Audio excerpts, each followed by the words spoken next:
Friends, ഇന്നത്തെ recipe ഹസ്ബൻഡിന്റെ special റെസിപ്പിയാണ് ദിണ്ടുകൽ സ്റ്റൈൽ ബിരിയാണി. ഈ ബിരിയാണി ശരിക്കും ഞാൻ കഴിച്ചത് തന്നെ കല്യാണത്തിന് ശേഷമാണ്. ഈ ദിണ്ടുകൽ സ്റ്റൈൽ ബിരിയാണി ഞാൻ ജനിച്ചു വളർന്നതൊക്കെ തിരുവനന്തപുരത്താണ്. അപ്പോൾ എനിക്ക് ഇതൊക്കെ പുതിയ ഒരു അനുഭവമായിരുന്നു. കല്യാണത്തിന് മുമ്പ് പരസ്യങ്ങളിൽ മാത്രമേ ഞാൻ കണ്ടിട്ടുള്ളൂ ഈ ദിണ്ടുകൽ സ്റ്റൈൽ ബിരിയാണിയൊക്കെ. കല്യാണത്തിന് ശേഷം ഞാൻ ഇത് ആദ്യമായിട്ട് ടേസ്റ്റ് ചെയ്ത് നോക്കിയത്. ഇപ്പോൾ അത് ഹസ്ബൻഡ് നല്ല അടിപൊളിയായിട്ട് ഉണ്ടാക്കും കേട്ടോ ഈ ദിണ്ടുകൽ സ്റ്റൈൽ ബിരിയാണി. ഈ ബിരിയാണിക്ക് ആവശ്യമായിട്ടുള്ള ഇൻഗ്രീഡിയൻസ് ആണ് 4 സവോള, പിന്നെ 8 പച്ചമുളക്, 1 പിടി മല്ലിയില, 1 പിടി പുതിനയില. ഇനി ബിരിയാണി മസാലയ്ക്ക് ആവശ്യമായിട്ടുള്ള പൊടി തയ്യാറാക്കാൻ വേണ്ടിയിട്ടുള്ള ഇൻഗ്രീഡിയൻസ് ആണ് പറയുന്നത്.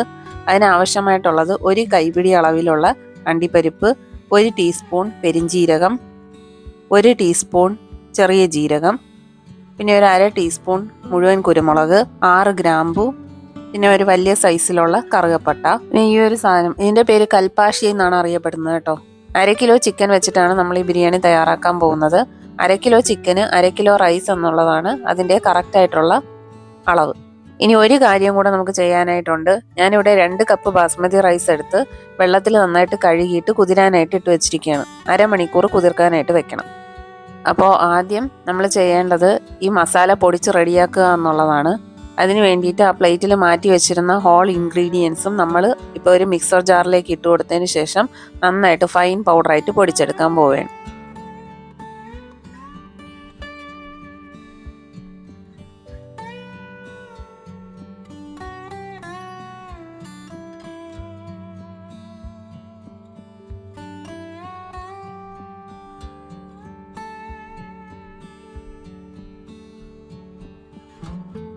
ഇതുപോലെ പൊടിച്ചെടുക്കണം. ഇവിടെ സവോള നമ്മൾ വഴറ്റുന്നില്ല, പകരം നമ്മൾ അരച്ചാണ് എടുക്കുന്നത്. അപ്പോൾ നമ്മൾ നേരത്തെ റെഡിയാക്കി വെച്ചിരുന്ന 4 സവോള ഇതുപോലെ മിക്സർ ജാറിലിട്ട് പേസ്റ്റ് രൂപത്തിൽ അടിച്ചെടുത്ത് മാറ്റി വെക്കുക. ഇനി അതുപോലെ തന്നെ പച്ചമുളക്, പുതിനയില, മല്ലിയില ഇവയെല്ലാം കൂടെ ഒരുമിച്ച് പേസ്റ്റ് രൂപത്തിൽ അടിച്ചെടുക്കുക. ഇപ്പോൾ ബിരിയാണിക്ക് ആവശ്യമായിട്ടുള്ള മസാലക്കൂട്ടുകളൊക്കെ നമ്മൾ റെഡിയാക്കി മാറ്റി വെച്ചിട്ടുണ്ട്. ഇപ്പോൾ നമുക്ക് ബിരിയാണി തയ്യാറാക്കാനായിട്ട് തുടങ്ങാം. വീഡിയോയിലേക്ക് പോകുന്നതിന് മുമ്പ് നിങ്ങൾ ആദ്യമായിട്ടാണ് ഈ ചാനൽ കാണുന്നതെങ്കിൽ മറക്കാതെ ഈ ചാനൽ സബ്സ്ക്രൈബ് ചെയ്യുക, ബെൽ ഐക്കണും പ്രസ് ചെയ്യുക. അപ്പോൾ ബിരിയാണി തയ്യാറാക്കാനായി അത്യാവശ്യം ഒരു വലിയ സൈസിലുള്ള പാത്രമാണ് ഞാനിവിടെ എടുത്തു വെച്ചിരിക്കുന്നത്. ഇത് തമിഴ്നാട് സ്റ്റൈൽ ബിരിയാണി ആയതുകൊണ്ട് തന്നെ ഇതിൻ്റെ അകത്ത് നെയ്യൊന്നും നമ്മൾ ചേർക്കുന്നില്ല, പകരം എല്ലാത്തിനും എണ്ണയാണ് ഉപയോഗിക്കുന്നത് കേട്ടോ. പാത്രം സ്റ്റവിലേക്ക് വെച്ചു കൊടുക്കുക. അതിലേക്ക് കുറച്ച് എണ്ണ ഒഴിച്ചു കൊടുക്കുക. നമ്മൾ യൂഷ്വലായിട്ട് ഒഴിക്കുന്നതിനെക്കാട്ടി കുറച്ചധികം വേണം കേട്ടോ എണ്ണ. എണ്ണ ചൂടായി തുടങ്ങിയതിന് ശേഷം അതിലേക്ക് നമ്മൾ പേസ്റ്റായിട്ട് അരച്ച് മാറ്റി വെച്ചിരുന്ന സവോള ചേർത്ത് കൊടുക്കാം.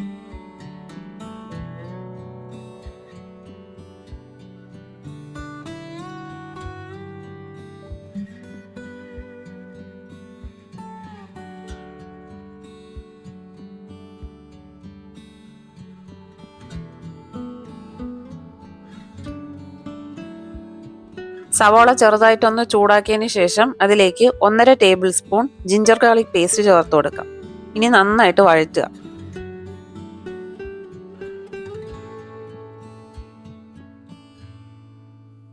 സവോളയും ചെറുതായിട്ടൊന്ന് കളർ ചേഞ്ച് ആയി തുടങ്ങുമ്പോഴേക്കും അതിലേക്ക് നമ്മൾ പൊടിച്ച് മാറ്റി വെച്ചിരുന്ന ബിരിയാണി മസാല ചേർത്ത് കൊടുക്കാം. 1.5 ടീസ്പൂൺ മുളക് പൊടി ചേർത്ത് കൊടുക്കുക. നല്ല എരിവുള്ള മുളക് പൊടിയാണ് ചേർത്തിരിക്കുന്നത്. ഓൾറെഡി ഇതിൻ്റെ അകത്ത് നമ്മൾ പച്ചമുളക് ചേർക്കുന്നുണ്ട്, കുരുമുളക് ചേർക്കുന്നുണ്ട്. അതുകൊണ്ട് എരിവൊക്കെ ഒന്ന് അഡ്ജസ്റ്റ് ചെയ്ത് വേണം ചേർക്കാനായിട്ട്. ഇനി നന്നായിട്ട് അങ്ങോട്ട് വഴറ്റുക. അതിൻ്റെ പച്ചമണം മാറിയതിന് ശേഷം അതിലേക്ക് കുറച്ച് മല്ലിയിലയും കുറച്ച് പുതിനയിലയും ചേർത്ത് കൊടുക്കാം. ആ ഒരു ഫ്ലേവറിന് വേണ്ടിയിട്ടാണ് ഇപ്പോൾ ചേർക്കുന്നത്. അപ്പോൾ ഇതിൻ്റെ പച്ചമണം മാറുന്ന വരെ നന്നായിട്ട് വഴറ്റി കൊടുക്കുക. അതിനുശേഷം ഇതിൽ ചേർത്ത് കൊടുക്കുന്നത് പച്ചമുളക്, പുതിനയില, മല്ലിയില ഇവയൊക്കെ ഒരുമിച്ച് നമ്മൾ അരച്ച പേസ്റ്റ് ഇല്ലേ, അതാണ് ഇതിലേക്ക് ചേർത്ത് കൊടുക്കേണ്ടത്.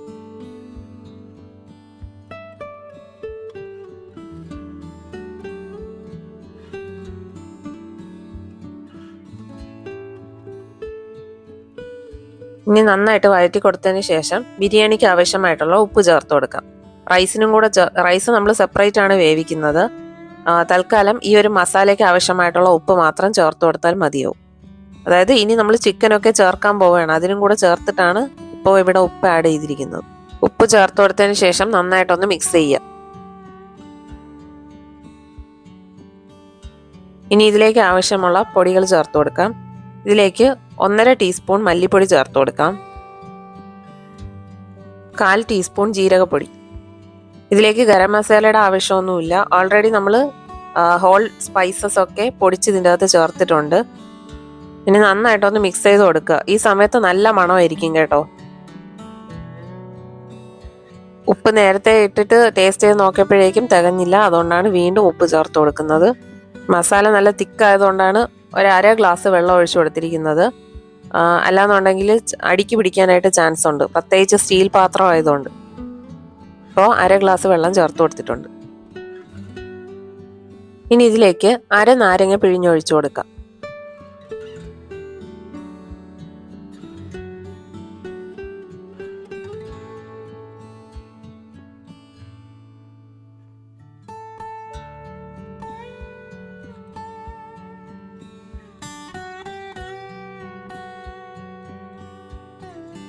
നാരങ്ങ നീര് ഒഴിച്ചു കൊടുത്തതിന് ശേഷം നന്നായിട്ടൊന്ന് ഇളക്കി യോജിപ്പിക്കണം.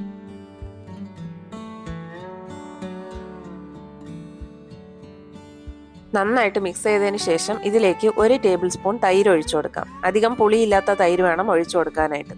ഈ പുളിയില്ലാത്ത തൈരെന്ന് എടുത്തു പറയാൻ കാരണം ഓൾറെഡി നമ്മൾ ഇതിൻ്റെ അകത്ത് നാരങ്ങ നീര് ചേർത്തിട്ടുണ്ട്, അതുകൊണ്ട് മാത്രമാണ് കേട്ടോ.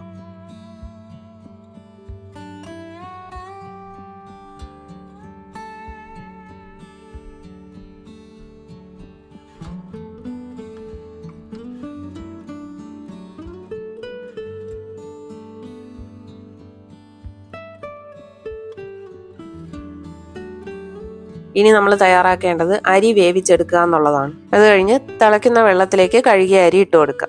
ഈ ദിണ്ടുകൽ സ്റ്റൈൽ ബിരിയാണിക്ക് മെയിനായിട്ട് ഉപയോഗിക്കുന്ന അരി എന്ന് പറയുന്നത് ജീരകശാല അരിയാണ്. പക്ഷേ ഞാൻ ഇവിടെ ഉപയോഗിച്ചിരിക്കുന്നത് ബാസ്മതി റൈസാണ്.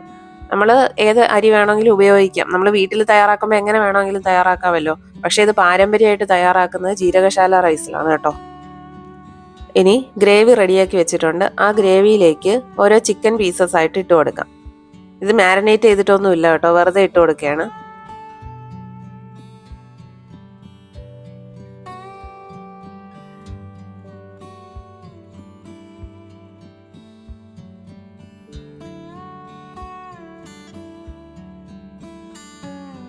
ഇനി ഈ ചിക്കൻ പീസിലേക്ക് ഈ മസാലയൊക്കെ ഒന്ന് പിടിക്കുന്ന വരെ നന്നായിട്ടൊന്ന് മിക്സ് ചെയ്ത് കൊടുക്കാം. ഞാനിത് ആദ്യം ടേസ്റ്റ് ചെയ്ത് നോക്കിയപ്പോൾ എനിക്ക് തോന്നിയത് ഓക്കെ, ബിരിയാണിയുടെ വേറൊരു ടൈപ്പ്, അത്രേ ഉള്ളൂ.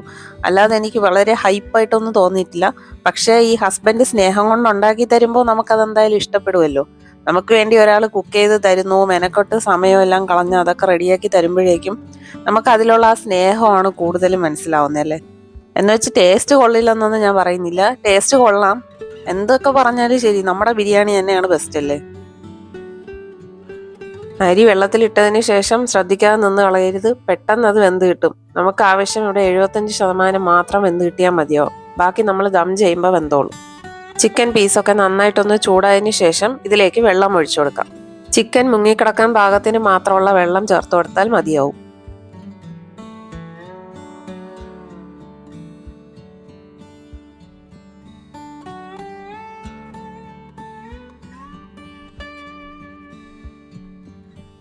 വെള്ളം ചേർത്തതിന് ശേഷം നന്നായിട്ടൊന്ന് മിക്സ് ചെയ്ത് കൊടുക്കുക. പിന്നെ ഒരു മൂടിയിട്ട് അങ്ങ് അടച്ചു വെച്ച് വേവിക്കാം. ഒരു 7-8 മിനിറ്റ് വേണ്ടി വരും ചിക്കൻ ഒന്ന് വെന്ത് കിട്ടാനായിട്ട്. അരിയുടെ വേവെന്ന് പറയുന്നത് ഇതിൽ കാണിക്കുന്ന പോലെയാണ്. നമ്മളൊന്ന് പ്രസ് ചെയ്യുമ്പോഴത്തേക്കും അരി രണ്ടായിട്ടൊന്ന് പൊട്ടണം. അതാണ് ഇതിൻ്റെ ഒരു കൺസിസ്റ്റൻസി. ഇപ്പോൾ ബിരിയാണിക്ക് ആവശ്യമായിട്ടുള്ള ചോറ് റെഡി ആയിട്ടുണ്ട്. വെള്ളമൊക്കെ ഊറ്റി മാറ്റി വെച്ചിരിക്കുകയാണ്. അരിയുടെ വേവെന്ന് പറയുന്നത് 75% മാത്രം മതിയാവും. നമ്മൾ വേവിച്ച് വെച്ചിരിക്കുന്ന ചോറ് ഈ ഗ്രേവിയിലേക്ക് ചേർത്ത് കൊടുക്കുന്നതിന് മുമ്പ് നമ്മൾ ശ്രദ്ധിക്കേണ്ടതാണ്, ഇതിൽ ഉപ്പിന്റെ അളവൊക്കെ കറക്റ്റ് ആണോ എന്നൊന്ന് നോക്കുക.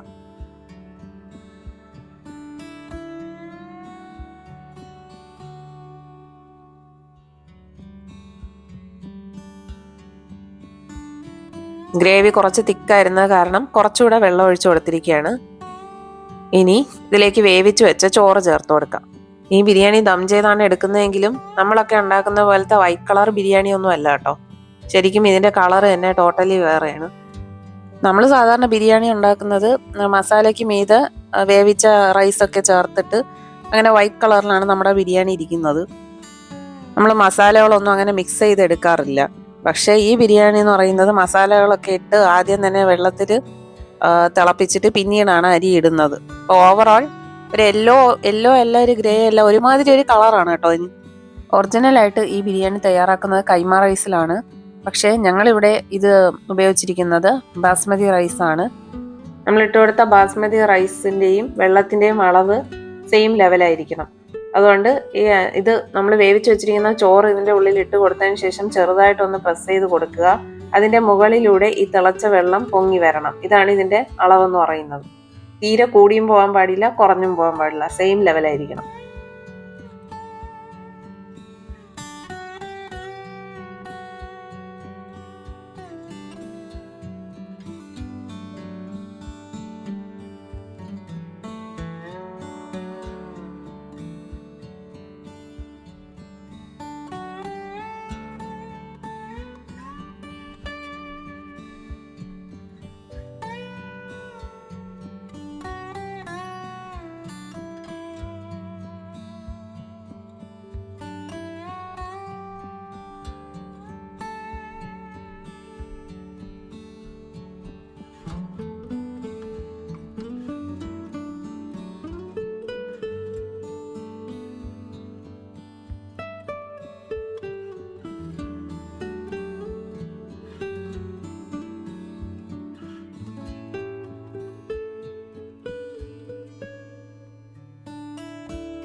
ഇനി ഇതിലേക്ക് അവസാനമായിട്ട് ചേർത്ത് കൊടുക്കേണ്ടത് നെയ്യാണ്. 2 ടേബിൾ സ്പൂൺ നെയ്യ് ചേർത്ത് കൊടുക്കാം.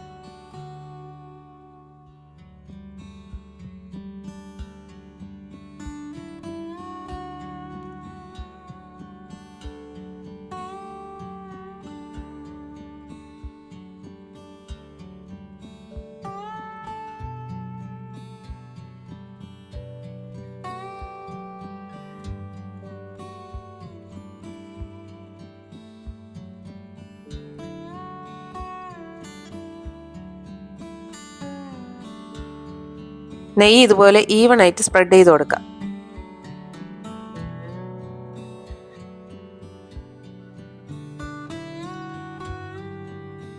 സ്പ്രെഡ് ചെയ്ത് കൊടുത്തതിന് ശേഷം നമ്മൾ ഇട്ട് കൊടുത്ത ബാസ്മതി റൈസ് ഇതുപോലെ നന്നായിട്ട് ലെവൽ ചെയ്തെടുക്കണം. അപ്പോൾ ഈ സൈഡിലൂടെ വെള്ളം തിളച്ചു വരുന്ന കണ്ടോ, ഇതാണ് ഇതിന്റെ കറക്റ്റ് വെള്ളത്തിന്റെ ലെവൽ എന്ന് പറയുന്നത് കേട്ടോ.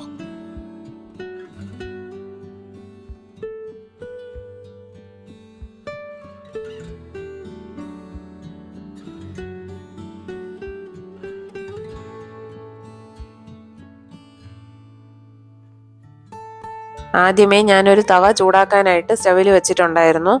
ഇനി ദം ചെയ്യാൻ ഉദ്ദേശിക്കുന്ന ഈ ബിരിയാണി ഉണ്ടല്ലോ, ഇത് നമുക്ക് ഈ പാത്രം ആ തവയിലേക്ക് ഇറക്കി വെച്ചു കൊടുക്കാം. ഇനി മൂടിയിട്ട് അടച്ചു കൊടുക്കാം. പാത്രം അടച്ചു വെച്ചതിന് ശേഷം നമ്മൾ വീട്ടിൽ ചെയ്യുന്നതുകൊണ്ട് നമ്മൾ മാവൊന്നും ഉപയോഗിക്കുന്നില്ല ദം ചെയ്യാനായിട്ട്. അതുകൊണ്ട് തന്നെ വെള്ളം നിറച്ച ഒരു പാത്രം വെയിറ്റിന് വേണ്ടി ഇതിൻ്റെ മുകളിലായിട്ട് വെച്ചു കൊടുക്കുകയാണ്. ഈ അടച്ചു വെച്ചിരിക്കുന്ന പാത്രത്തിൽ നിന്ന് ആവി പുറത്തു പോകാതിരിക്കാൻ വേണ്ടിയാണ് അങ്ങനെ ചെയ്യുന്നത്.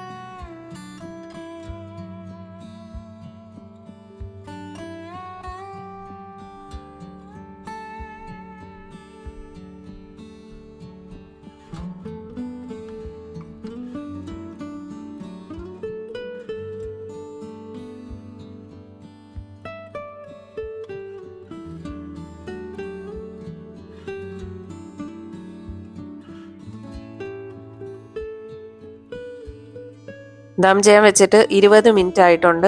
ഇനി നമുക്കിത് ഓപ്പൺ ചെയ്ത് നോക്കാം. ബിരിയാണി നല്ല പെർഫെക്റ്റ് ആയിട്ട് റെഡി ആയിട്ടുണ്ട്. ഇതുപോലെ അടിയിൽ നിന്നും പതുക്കെ ഒരു സൈഡിൽ നിന്ന് വേണം ചോറ് ഇളക്കി കൊടുക്കാനായിട്ട്.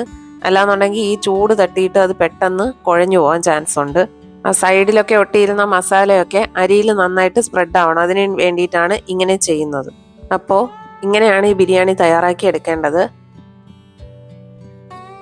കേരളത്തിൽ ബിരിയാണി കഴിച്ച് വളർന്നവർക്ക് ഈ ബിരിയാണി ഇഷ്ടപ്പെടണമെന്നില്ല.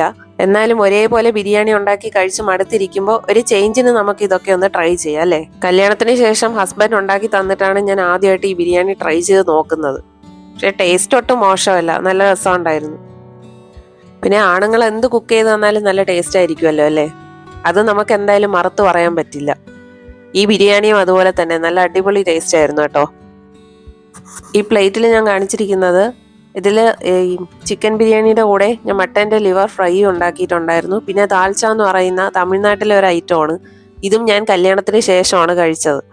അപ്പോൾ ഈ ദാൽച്ചയുടെയും അതുപോലെ തന്നെ ഈ മട്ടൻ ലിവർ ഫ്രൈയുടെയും റെസിപ്പിയും ഒക്കെ ഇനി വരുന്ന വീഡിയോസിൽ അപ്ലോഡ് ചെയ്യുന്നതായിരിക്കും.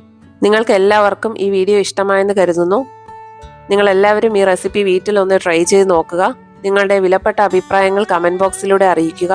മറക്കാതെ ഈ ചാനൽ ലൈക്ക് ചെയ്യുക, ഷെയർ ചെയ്യുക ആൻഡ് സബ്സ്ക്രൈബ് ചെയ്യുക. Thanks for watching.